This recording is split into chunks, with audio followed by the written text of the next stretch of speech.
लोकसभा मतदारसंघातील महायुतीचे उमेदवार धैर्यशील माने यांनी प्रचारादरम्यान इचलकरंजी शहरातील भाजपमधील प्रमुख नेत्यांच्या भेटीगाठी घेण्यासाठी सुरुवात केली।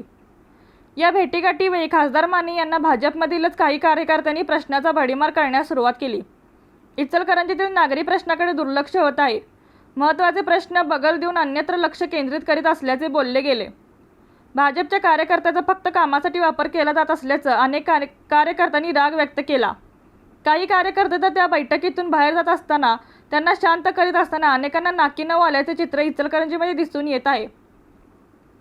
भाजपचे माजी आमदार सुरेश हलवणकर यांनी तर महायुती उमेदवाराच्या पाठीशी राहून त्यांनाच प्रचंड बहुमत देण्याचे आवाहन केले।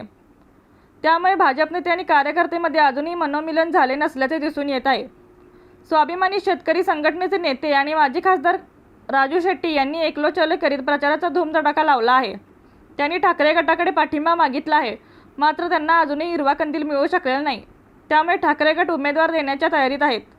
तो उमेदवार सेनेचा असावा असा आग्रह संपर्क प्रमुख दुधवाडकर यांनी धरला आहे।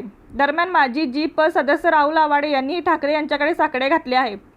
राहुल आवाडे यांनी तर बंडखोरी करण्याची घोषणा केली आहे। आवाडेच्या भूमिकेकडे अनेकांचे लक्ष लागले आहे।